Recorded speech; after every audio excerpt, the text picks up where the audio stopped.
fumaça some num momento. E antes que tudo perdido esteja, e antes que tarde demais eu perceba que ganhei o mundo, perdendo a alma, tentei de tudo.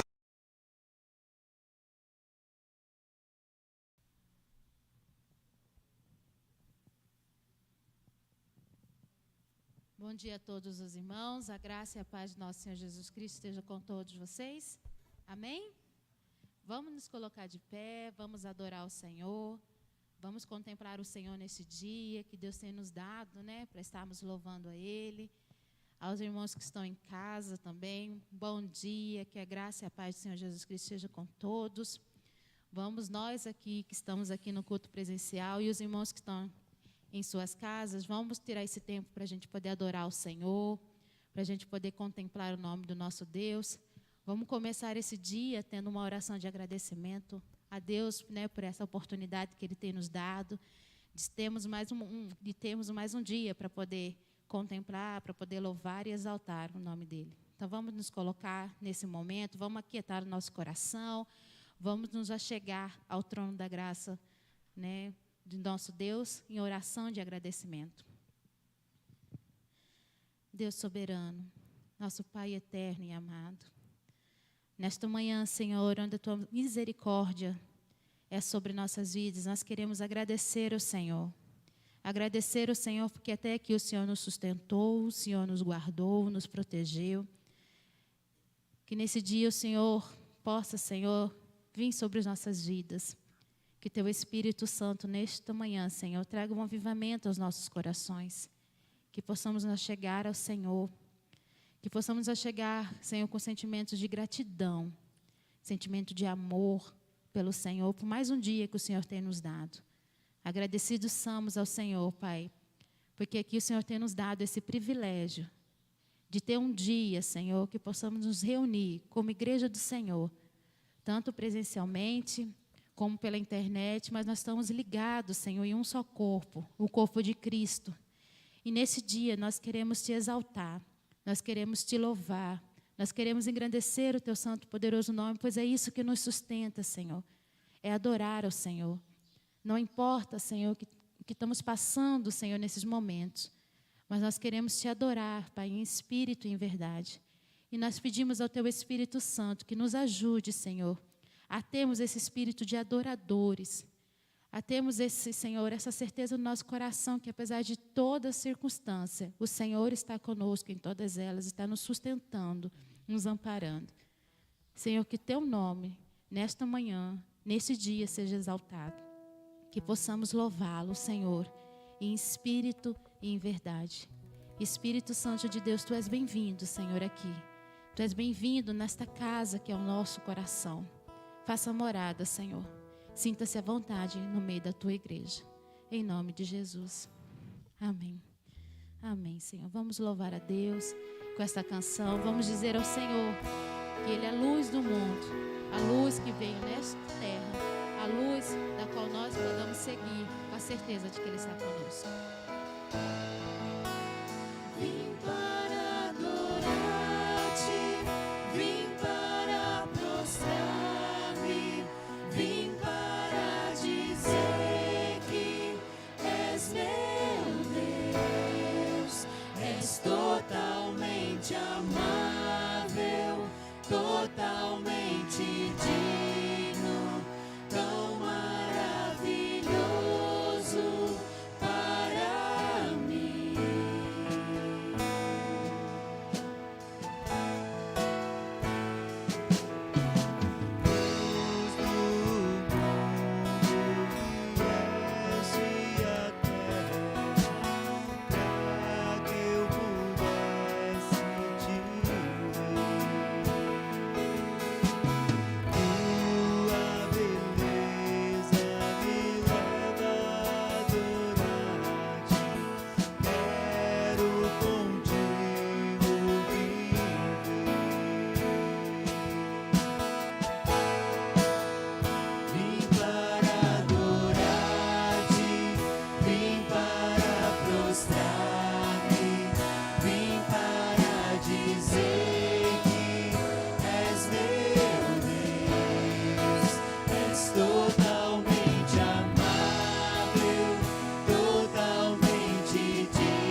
dizer que és meu Deus, és totalmente amável, totalmente digno, tão maravilhoso para mim. Vim para adorar-te, vim para prostrar-me, vim para dizer que és meu Deus, és totalmente amável, totalmente digno, tão maravilhoso para mim.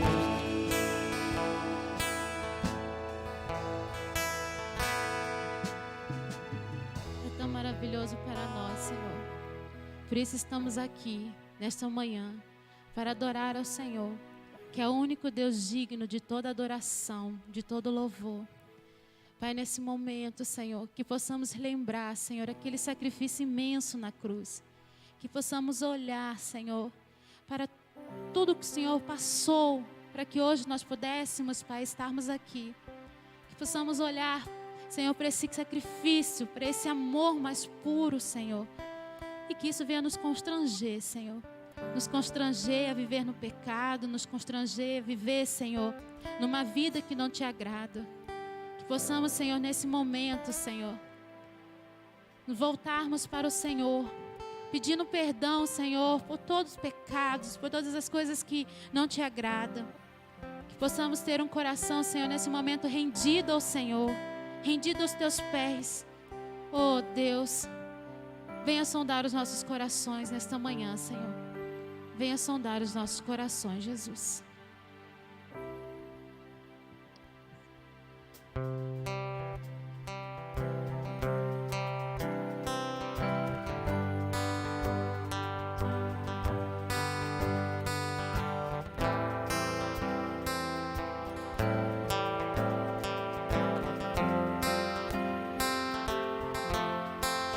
Olho para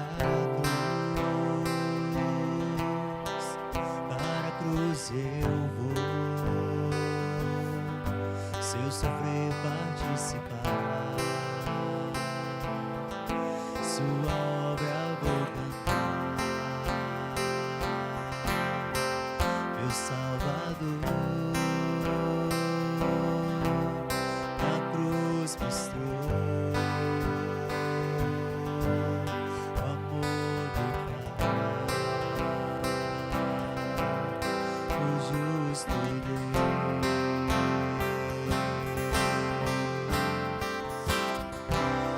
Na cruz me chamou gentilmente, me atraiu e eu, sem palavras, me aproximo, quebrantado por seu amor.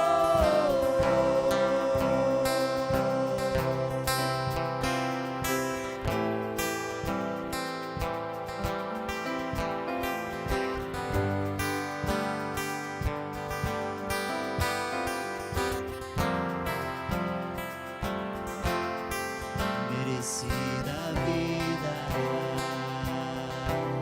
de graça recebi, por sua cruz,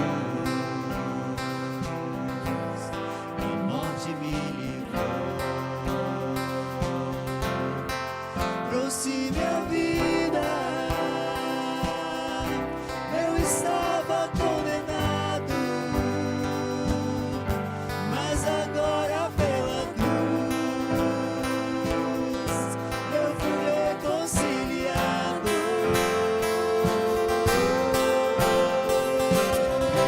Pela cruz me chamou gentilmente, me atraiu e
chamou, gentilmente me atraiu e eu, sem palavras, me aproximo, quebrantado do seu amor. Pela cruz me chamou, gentilmente me atraiu e eu, sem palavras, me aproximo, quebrantado do seu amor.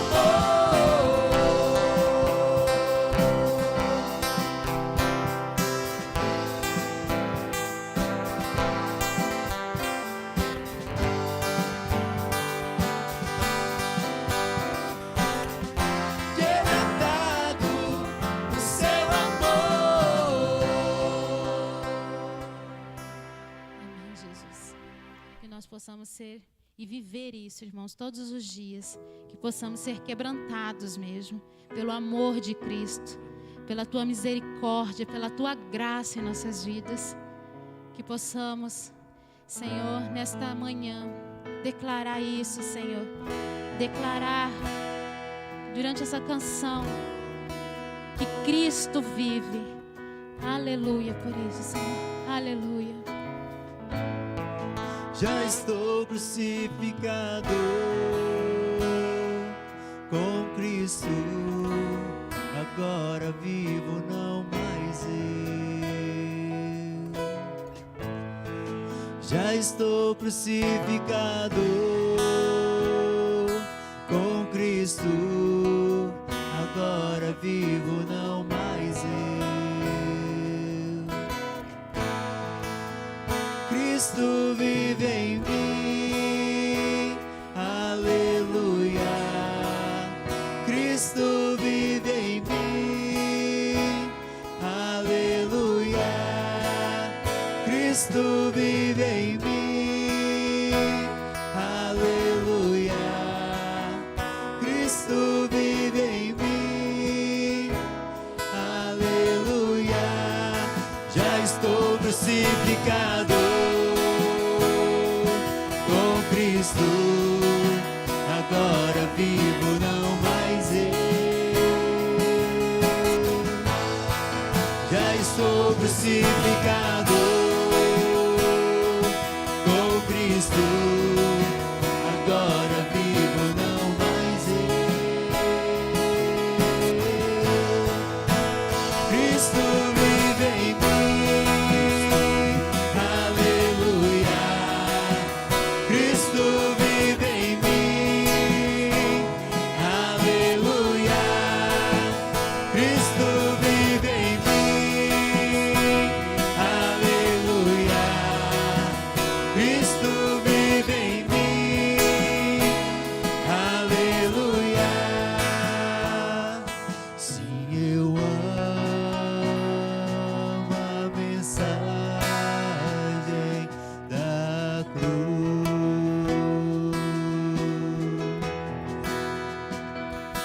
Quer morrer, eu a vou proclamar.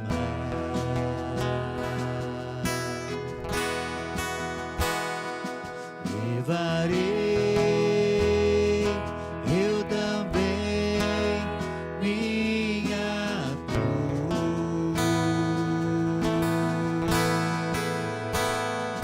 até por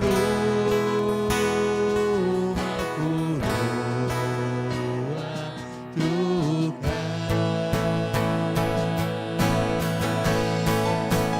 Cristo vive em mim, aleluia. Cristo vive em mim, aleluia. Cristo vive em mim, aleluia. Cristo vive em mim, aleluia. Sim, a cruz, oh sim, na cruz, sempre sempre me gloriou.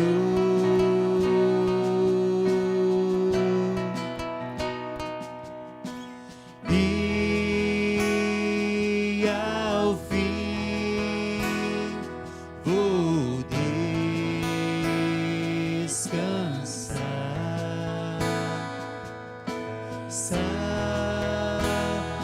Além do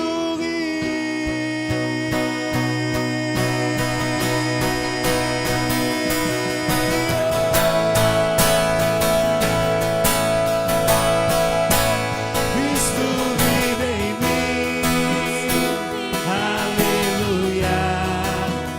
Cristo vive em mim, aleluia. Cristo vive em mim, aleluia. Cristo vive em mim, aleluia.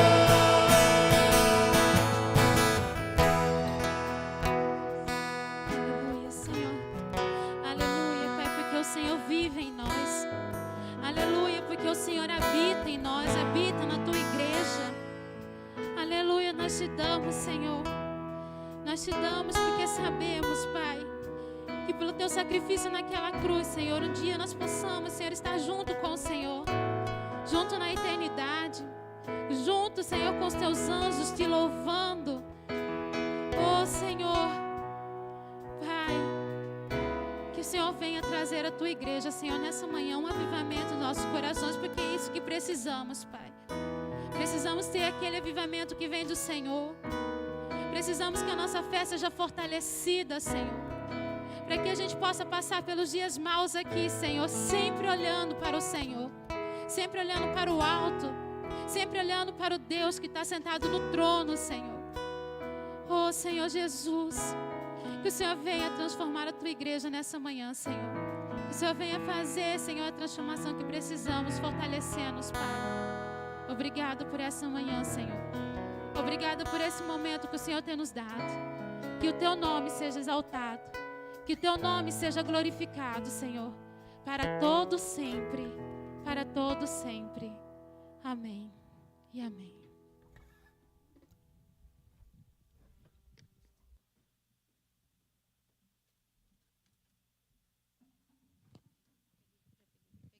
Irmãos, bom dia àqueles que estão aqui, àqueles que estão participando aí por meio da internet, né?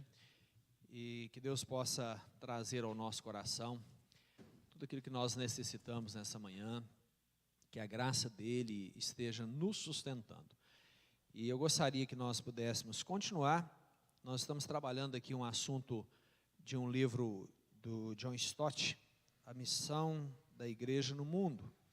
E nós vimos até aqui, né? Serão 5 temas. Vimos até aqui a missão, que a missão da igreja é, além de tudo, pregar o evangelho, mas não é só isso, ela tem também a responsabilidade de levar, né, o cuidado, a ação social. Mas uma coisa não pode se confundir com a outra. Vimos também que a responsabilidade da igreja é diretamente a evangelização, mas junto também com aquilo que é necessário na questão da ação social. E hoje nós vamos trabalhar aqui a questão do diálogo. Onde é que entra o diálogo nessa questão da evangelização, da missão da igreja no mundo? Aliás, a própria palavra diálogo já traz para nós essa ideia de uma conversa, né? Agora, que nível de conversa que nós temos que ter em termos de pregação de evangelho? Nós não podemos ter um monólogo. Por exemplo, no momento que eu estou praticamente no monólogo, né? A ideia no convívio com as pessoas é que a gente não somente fale, mas também ouça. Então esse será o nosso assunto. Então você que está participando aí, eu gostaria que você abrisse sua Bíblia no Evangelho de Lucas, no capítulo 2, a partir do versículo 41. Eu vou mencionar alguns outros textos, mas eu quero ler apenas esse texto, para nós meditarmos aqui em alguns minutos nesse texto da palavra do Senhor. Evangelho de Lucas, capítulo 2, versículos 41 e seguintes. Lucas, capítulo 2, versículos 41 para frente aí. Vamos caminhar nesse sentido. Então, a partir do versículo 41, nós temos um relato, né, daquilo que Jesus teve lá com os doutores da lei, aqueles que eram responsáveis, né, por administrar a questão da lei, tanto eclesiástica quanto a própria questão da lei civil e penal no Estado de Israel. E no versículo 41 diz assim: ora, anualmente iam seus pais a Jerusalém para a festa da Páscoa. Quando ele atingiu os 12 anos, subiram a Jerusalém, segundo o costume da festa. Terminados os dias da festa, ao regressarem, permaneceu o menino Jesus em Jerusalém, sem que seus pais o soubessem. Pensando, porém, estar ele entre os companheiros de viagem, foram caminho de um dia, e então passaram a procurá-lo entre os parentes e os conhecidos. E não os tendo encontrado, voltaram a Jerusalém à sua procura. 3 dias depois o acharam no templo, assentado no meio dos doutores, ouvindo-os e interrogando-os. E todos os que ouviram, muitos se admiraram da sua inteligência e das suas respostas. Até aqui, tá bom. Bom, irmãos, nós, quando olhamos para esse texto, nós conhecemos bem essa história.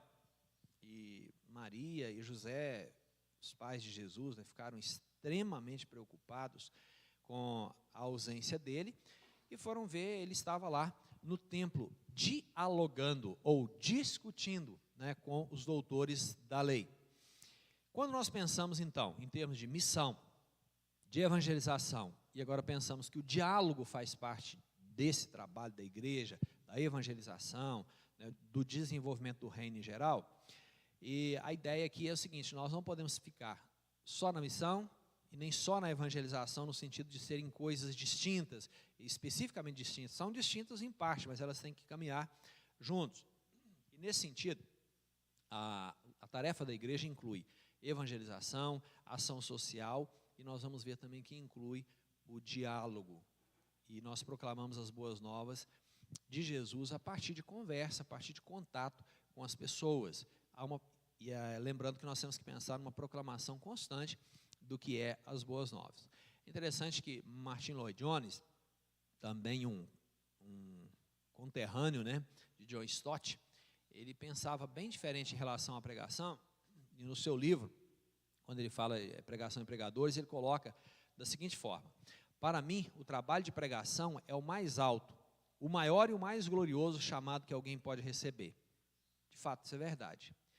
Se você ainda quiser alguma coisa a mais, diria, sem nenhuma hesitação, que a mais urgente necessidade da igreja cristã é a verdadeira pregação.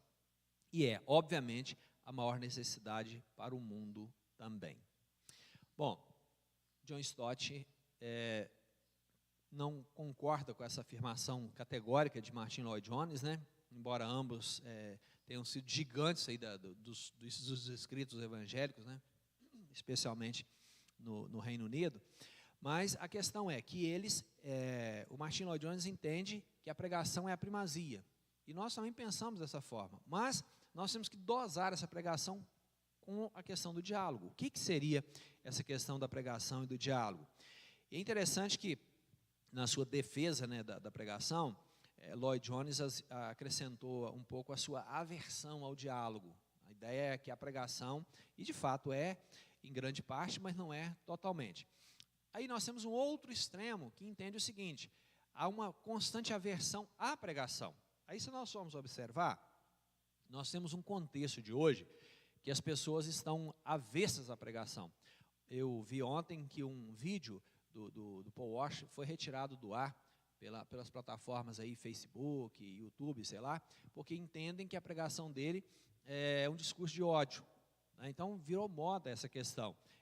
No meio da igreja, ainda, tirando esse contexto do sistema mundano, que nós já temos uma visão clara a respeito do que é o sistema, né? No meio da igreja, cresce também essa aversão à pregação do evangelho, ou essa pregação do tipo autoritária, dogmática. Autoritária e dogmática no sentido de que é mais uma espécie de um monólogo, né? Realmente uma proclamação. E essa proclamação, para muitas pessoas, é considerada algo arrogante, né? e a ideia aqui é que precisa ter um diálogo apenas, porque o diálogo é que vai levar as pessoas a compreender o Evangelho. Então, a boa pregação cristã é sempre dialógica. Tem que lembrar disso. Não pode ser uma pregação autoritária, mas ao mesmo tempo não é só diálogo. Ela tem que ser dialógica no sentido de que nós proclamamos o Evangelho, mas nós também ouvimos a pessoa. E é isso que o John Stott trabalha aqui. E nós não precisamos de um monólogo, mas também não podemos pensar em algo que a gente vai ouvir todos aqueles que estão à nossa volta e vão nos gerar uma série de dificuldades. Então, como é que a gente lida com essa questão do diálogo especificamente na Bíblia? É uma conversa que cada parte leva a sério aquilo que eles têm que proclamar, né, na ideia da abordagem, tanto em relação ao assunto quanto em relação à pessoa. Por exemplo, se eu quero pregar para alguém, anunciar o Evangelho para alguém, a primeira coisa que eu preciso saber é ouvir aquela pessoa, correto? A ideia aqui do John Stott é nesse sentido, porque falar também é instrutivo. A gente não aprende só falando, a gente aprende ouvindo. Para quem é professor aqui sabe muito bem disso. Às vezes a maior aprendizagem que a gente tem como professor é exatamente ouvindo. Porque o aluno, aquele que está ali, ele vem às vezes com questões, com perguntas que o professor não imaginou a hora que ele estava preparando uma aula. E ele tem que, como diz a expressão, se virar nos 30 aí para tentar encontrar ou uma resposta ou procurá-la no momento posterior. Mas a questão é, quando nós temos um diálogo realmente com a pessoa, que nós interessamos pela pessoa, antes apenas da proclamação do Evangelho, fica mais fácil. Então, nós temos que lembrar dessa situação. A Bíblia trabalha essa questão de diálogo, principalmente no Novo Testamento, ali, pensando em Jesus, Paulo e outros apóstolos. Quando nós olhamos para esse texto de Lucas, nós encontramos Jesus ali diante dos seus pais, né, em Jerusalém, foram cultuar. Naquele retorno, ele ficou discutindo com os doutores da lei. O que ele fez ali? Ele teve, na verdade, um momento de diálogo com aqueles homens. Tanto é que eles ficaram admirados com o conhecimento, com a capacidade que Jesus tinha aí no texto de Lucas 2, 41 até o 46. Se nós vamos, por exemplo, lá para Mateus capítulo 5, nós vamos encontrar Jesus subindo no monte, e diz o texto bíblico que ele subiu ao monte, e assentando-se passou a ensinar-lhes, dizendo. E aí ele fala, bem-aventurados e tal. Ali nós já temos uma pregação, mais um monólogo, vamos dizer assim. Então, pela Bíblia fora, nós vamos encontrar vários exemplos. Temos um exemplo de Jesus conversando com Nicodemos. É um diálogo ali. Nicodemos chega e fala para Jesus, né, conversa daqui e dali, e Jesus então o instrui a respeito da salvação. Um outro diálogo que eu acho fantástico no texto do Novo Testamento é aquele diálogo de Jesus com aquela mulher samaritana. Os irmãos se lembram muito bem, eu gosto muito desse texto, porque ele é um texto que traz uma visão diferenciada do Evangelho, inclusive para os próprios discípulos, que eles ficaram ali admirados de Jesus estar falando com uma mulher que não era judia. E nesse texto da mulher samaritana, Jesus chega e aborda aquela mulher na situação que ela se encontra. O que eu quero dizer com isso, então, irmãos? Que a pregação do Evangelho faz parte, ou melhor dizendo, da pregação do Evangelho faz parte o diálogo. Nós temos que lembrar sempre que nós teremos um maior sucesso na pregação do Evangelho quando nós soubermos dialogar. Pelo menos Lucas, né, o evangelista Lucas, utiliza muito esse verbo diálogo. E a expressão no grego aí, dialegomai, descreve um aspecto da evangelização também de Paulo, especialmente durante a sua segunda viagem missionária. E aí tem uns textos aqui que eu quero mencioná-los. Diz que na sinagoga de Tessalônica, ele fala que por 3 semanas Paulo esteve lá. E fala assim, Paulo arrazoou com eles acerca das Escrituras, expondo e demonstrando ter sido necessário que Cristo padecesse e ressurgisse dentre os mortos, dizendo, este é o Cristo Jesus que eu vos anuncio. Semana passada eu falei da questão dos pontos principais da pregação do Evangelho, que é a morte e a ressurreição de Cristo. E o texto aqui fala que Paulo arrazoou com eles. A ideia aqui é o seguinte, ele discutiu com eles, ele dialogou, porque a expressão discutir, a gente às vezes tem uma ideia bem errada dela, né? Você está num determinado, eu passei ali na rua, tinha um casal discutindo. Não, eles estavam brigando, a expressão é outra, né? Discutir tem ideia de diálogo, de embate de ideias. Não, eu discordo de você por isso. Tá, mas eu concordo nisso, discordo aqui. E a gente vai construindo esse diálogo. Foi o que Jesus fez, diz que ele arrazoou com aquele povo, ensinando para eles, trazendo para eles, mostrando para eles que Jesus era o Cristo e que ele havia sido morto e ressuscitado. Lucas também acrescentou, lá em Atos, né, 17, ao escrever Atos, diz que alguns deles foram persuadidos. E eu tenho a impressão de que quando a gente consegue ser persuadido por alguém ou persuadir alguém, é muito mais fácil depois da gente instruir essa pessoa. Porque se nós fomos persuadidos, por exemplo, com alguma verdade, significa que aquilo realmente entrou no nosso coração. Daí, o John Stott trabalha essa ideia de que o diálogo é importantíssimo na pregação do Evangelho. Que às vezes a gente encontra pessoas que já chegam atacando a fé do outro. Nós temos que lembrar que, na nossa visão, se a fé do outro é uma fé que está equivocada, e muitas vezes está mesmo, ou até nem tem uma fé, né, nós temos que respeitá-la como pessoa naquela condição. A partir daquele momento, nós então começamos a empreender esse diálogo. Então aparecem 5 verbos que são colocados juntos nesse texto de Paulo especialmente. Fala arrazoar, expor, demonstrar, anunciar e persuadir. Esses verbos são todos ligados à questão do diálogo. O que sugere que Paulo estava realmente debatendo com os judeus, ouvindo e respondendo às objeções deles. Nós temos, por exemplo, algumas situações, mas se Deus existe, então por que é que há isso ou aquilo? Né? Se Deus existisse, por que acontece isso ou aquilo? A ideia aqui é que Paulo foi discutindo com os judeus e foi arrazoando com eles e tratando daquelas objeções que eles tinham em relação ao Evangelho. Lá em Atenas, a Bíblia diz que ele discutiu, tanto na sinagoga, com os judeus e os gentios piedosos, como também na praça, todos os dias, entre os que se encontravam ali, em Atos 17. A gente percebe, então, que Paulo, não somente Paulo, mas especialmente Paulo, e especialmente na segunda viagem missionária, ele tem um diálogo, né, no sentido de discutir, de arrazoar, de convencer as pessoas do Evangelho. E um último exemplo que a gente tem interessante aqui de Paulo, é quando ele tem um diálogo com o procurador Félix, argumentando com ele, em particular, sobre justiça e autocontrole e juízo vindouro. E aí ali o cara falou, opa, você está me assustando. Né? A ideia é que ele foi argumentando. Então, o diálogo faz parte da nossa pregação, precisa fazer parte da nossa pregação. Nós não somente temos uma missão, que não pode ser confundida totalmente com a evangelização, temos a evangelização que tem que ser linkada com a questão da missão geral da igreja, mas nesse meio nós temos que dialogar com as pessoas. Aí nós pensamos o seguinte, como é que a gente pode anunciar o Evangelho? Primeiro, conquistando as pessoas. Isso aí eu falei lá no aspecto da missão. Não como uma espécie de segundas intenções, mas nós vamos realmente nos interessarmos pela pessoa. Ela está passando fome, ou ela está precisando de ajuda, e a partir dali nós vamos proclamar o Evangelho para aquela pessoa com o diálogo. Aí o John Stott usa uma palavra nova aqui, que é o elêntico.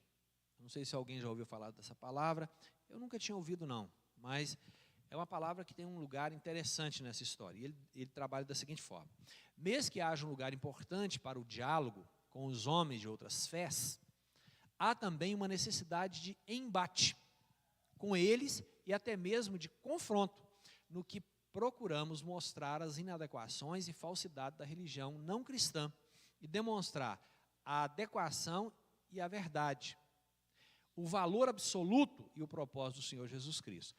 Esse procedimento é tecnicamente chamado de helêntico.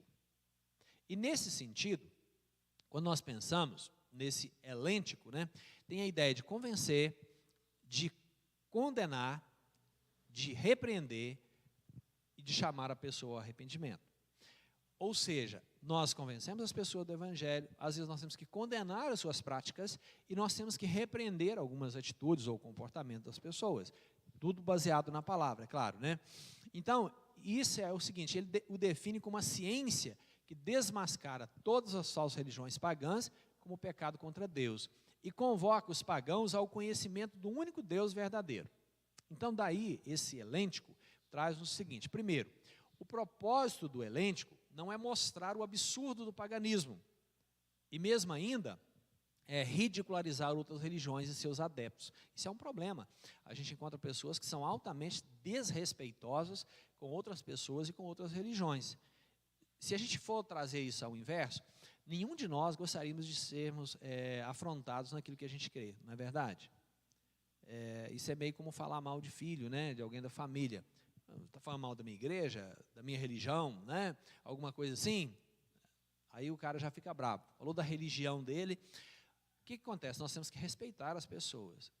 Aqui o propósito não é mostrar o absurdo, né, do paganismo. Não. Ele diz respeito principalmente à condenação e ao desmascaramento do pecado e à chamada à responsabilidade. O problema é que, muitas vezes, nós vamos combatendo determinada fé, ou determinado conceito de fé. Mas a ideia é que nós temos que combater o pecado. Esse é o primeiro aspecto. Em resumo, contra a corrupção da religião, a Bíblia também ensina-nos a respeito do coração humano e de seu sorrateiro esforço de buscar a Deus e, ao mesmo tempo, escapar dele. Isso é uma expressão do John Stott. Às vezes, assim, a gente sabe que o coração é sorrateiro, é complicado, a gente quer Deus, mas, ao mesmo tempo, a gente não quer, no sentido, né, principalmente aqueles que não conhecem a Cristo. Assim, na prática, nunca eu estarei preocupado com o budismo, mas com uma pessoa real que é budista. Ou nunca estarei preocupado, por exemplo, com o islamita, com o Islã, perdão, mas com aquele que professa uma fé islâmica que é diametralmente oposta àquilo que a Bíblia fala. Então, quando nós pensamos nesse diálogo, nós vamos confrontar aquilo que a fé das pessoas está contrária à Bíblia, a partir daquilo que a Bíblia diz. Mas espera, isso aqui é pecado, a Bíblia afirma isso ou aquilo, ou até mesmo levar a pessoa a compreender que a Bíblia é a verdade, que é uma das tarefas complicadas. Além disso, para que a gente faça isso de maneira legal, é importantíssimo o contato pessoal. E esse contato pessoal precisa ser marcado pelo amor. E a gente vai ver a questão da salvação no outro domingo, mas todo contato, toda proclamação do Evangelho precisa ser feita com amor. Nós temos que aproximar das pessoas com amor. E não importa quem é a pessoa. Às vezes a gente encontra pessoas que a sociedade já relegou lá a sarjeta, né? Mas aquela pessoa tem valor. Aquela pessoa é importante para a nossa vida. Então, nesse sentido, a obra do Espírito Santo será feita nas pessoas, não por nós, mas por Ele. Nós proclamamos o Evangelho, mas quem convence da justiça, do pecado e do juízo é o Espírito Santo, é o que está lá em João 6, 8 a 10. Então, somente o Espírito Santo pode chamar a pessoa ao arrependimento. Nós somos apenas instrumentos. E mais, nós somos vasos de barro que levamos algo precioso. A gente, quando encontra aquele perfume que aquela mulher derramou sobre os pés de Jesus, aquele perfume era caríssimo, né? Mas ele estava num vaso de barro, quebrável. Nós temos que nos lembrar sempre assim, nós carregamos algo extremamente precioso, raríssimo, mas nós somos vasos de barro.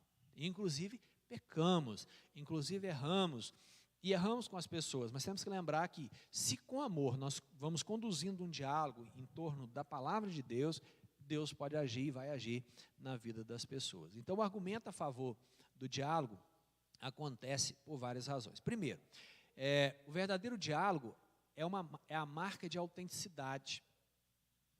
Se nós realmente somos autênticos, fazemos de tudo para proclamar o Evangelho, o diálogo vai ser marca dessa autenticidade. Nós vamos aproveitar as oportunidades que nós temos, seremos autênticos. Às vezes a pessoa, mas está acontecendo isso e isso. E um exemplo, o Evangelho não mudou nada na vida de muita gente. Bom, pode não ter mudado na vida de muita gente, mas na minha vida mudou. Deixa eu te contar a minha história. Aqueles que nos ouvem não sabem da nossa vida, da nossa história, não conhecem o Evangelho, porque às vezes nós também estamos empenhados apenas no papel do pregador, do monólogo, e por isso as pessoas não compreendem com mais facilidade o Evangelho. Nós estamos nesses dias de pandemia com as dificuldades nossas, de reunião e tudo, Mas eu, por exemplo, gosto muito da escola dominical, quando a gente pode dialogar, né, responder, perguntar. Às vezes somos até colocados, na expressão popular, em uma saia justa, né, ao vivo e a cores, como se diz, né? Mas isso é parte da nossa trajetória, especialmente de nós, de trajetória calvinista, de igreja reformada, porque o diálogo faz parte da nossa história, da nossa vida. E nós também não podemos chegar diante das pessoas com uma mensagem pronta. Ela é uma mensagem pronta, sim, mas nós temos que chegar com essa mensagem de maneira que a pessoa compreenda. Então, esse é um primeiro aspecto, nós precisamos ser autênticos. Esse é algo importantíssimo. Então, o verdadeiro diálogo com uma pessoa, de uma outra fé principalmente, requer uma preocupação tanto com o evangelho, quanto com a pessoa. Nós temos que ser autênticos com isso. Um outro aspecto é que o diálogo verdadeiro é uma marca de humildade. Eu não sei se vocês que estão aqui, quem está participando aí pela internet, já tiveram experiência, mas imagino que com certeza já, quando você encontra uma pessoa, não, você está errado. Não é assim que faz, é assim. O certo, eu que sei fazer o certo. Dá uma sensação ruim, não dá? Peraí, vai me ensinar? Ele pode até me ensinar, de repente eu estou errado mesmo, mas não é dessa forma, né? E às vezes a gente encontra isso até no meio acadêmico, né? Com expressões mais difíceis, né? Vocês são tudo burros, ou alguma coisa assim. Peraí, nós já travamos para ouvir aquela pessoa. Então o diálogo é a marca de humildade. Sempre tem que ter uma moto, né, no meio. Aí não dá para ter diálogo. Mas nós devemos lembrar o seguinte, que ser humilde significa que nós vamos ouvir o outro. Eu posso não concordar, tenho direito de não concordar, mas eu tenho o dever de ouvi-lo, né? Mesmo que ele seja totalmente contra. Então, é claro que eu posso me argumentar, eu vou tentar argumentar, dizer por que eu penso daquela forma e por que eu estou certo, mas eu não preciso ofender as pessoas. Então, o diálogo é marca de humildade. Um outro aspecto é que o verdadeiro diálogo é marca de integridade, pois na conversação ouvimos sobre os verdadeiros problemas e crenças do nosso amigo e despojamos nossas mentes de falsas imagens que porventura tenhamos, né? Às vezes alguém fala, quem professa a religião tal, pensa dessa e dessa forma, sei lá. Aí eu vou conversar com a pessoa, não é bem assim. Isso demonstra, de fato, integridade, porque eu vou ouvir a pessoa e ouvir naquilo que ela pensa também. E o verdadeiro diálogo é uma é uma marca de sensibilidade. A evangelização cristã cai em descrédito quando degenera em estereótipos específicos. É impossível evangelizar usando fórmulas fixas. A gente normalmente tem algumas coisas que a gente utiliza, claro, mas cada caso é um caso, cada situação é uma situação. Eu me lembro de uma situação aqui. Veio um missionário da Missão Amém na nossa igreja, e foi, na época, no Paulo VI ainda, e ele foi falar para a gente lá, e talvez alguns irmãos se lembram disso. E ele chegou no Brasil, e ele não sabia falar português, mas ele gostou muito de coxinha. E aí, ele aprendeu a falar, me dá uma coxinha. Ele chegou lá no caixa, na lanchonete, e falou, já sei falar português, me dá uma coxinha. Aí o cara, o atendente virou para ele, de frango ou de catupiry? Ele, hã? Tipo assim, agora eu não sei mais nada. Às vezes nós temos essa dificuldade, nós temos que ser sensíveis. Espera aí, eu nunca ouvi falar nesse negócio, deixa eu pedir socorro aqui para o tradutor. O que ele perguntou? Não é? A mesma coisa é no nosso diálogo, às vezes a gente é confrontado com situações, espera, eu nunca pensei sobre isso. Não tem nenhum problema. Por essa palavra helêntica eu nunca tinha ouvido na minha vida. Eu deveria ter ouvido? Não sei, né? Tem um monte de coisa que a gente não sabe, tem um monte de coisa que a gente nunca viu. Para que serve isso? Pode ser uma coisa ridícula, mas eu nunca vi. Eu não tenho como saber, a não ser que eu pegue o manual de alguma coisa. Então, é impossível evangelizar usando uma fórmula fixa. Aí a gente tem tudo certinho. Claro que temos que ter princípio, meio e fim. O Evangelho é uma proclamação de Cristo e nós devemos entrar no contexto do diálogo a partir de onde a pessoa está. Alguém disse o seguinte, que os cruzados conquistaram Jerusalém e no final descobriram que Cristo não estava lá, né? Às vezes a gente até prega o Evangelho, Essa semana mesmo eu tive contato com uma pessoa, falou, não, eu frequentei a igreja há muitos anos, trabalhei, eu era pessoa responsável por muita coisa na igreja, mas eu não conheço a Cristo. Eu falei, nós vamos conversar. Né? Por quê? Porque foi chegando, foi ficando, né? A gente fica gerundiando tudo, né? Foi gostando, ficando, batizando, pregando, enfim. A igreja que fará de Jesus Cristo as suas declarações, uma proposição séria e adulta, necessitará de pelo menos 4 características, no dizer de John Stott. Aí, ele vai trabalhar algumas coisas aqui que eu gostaria que nós pudéssemos pensar nesse aspecto. Será que nós temos hoje tido uma proclamação do Evangelho que realmente traz para a nossa vida, para a igreja, uma proporção assim, de diálogo, onde a gente consegue conversar sabiamente com as pessoas? Então, o diálogo é sinal de genuíno amor cristão, para ouvir com os ouvidos, ver com os seus olhos e também entender o que os impede de ouvir o Evangelho e ver Cristo. Então, o diálogo é um sinal genuíno de amor cristão, para ouvir com os seus ouvidos, porque ouvir é uma coisa, né? Ah, você está ouvindo? Estou, mas não está. Tem que ouvir ouvindo, né? Ver com os olhos e também entender o que impede a outra pessoa de ouvir o Evangelho e de ver a Cristo e de vir a Cristo. Aí com isso, ter empatia com eles em todas as suas dúvidas, temores e dificuldades. Então, quando nós pensamos no diálogo, na proclamação do Evangelho, nós temos que pensar desse aspecto. Nós temos uma responsabilidade com a missão que Deus nos deu, de evangelizar, de dialogar com as pessoas. Aí, para encerrar, eu vou andar um pouquinho mais rápido hoje também, nós temos a celebração da ceia daqui a pouco, no próximo culto também. Mas é o seguinte, será que nós temos aproveitado as oportunidades que Deus nos dá para dialogarmos com as pessoas? Para expor a nossa fé?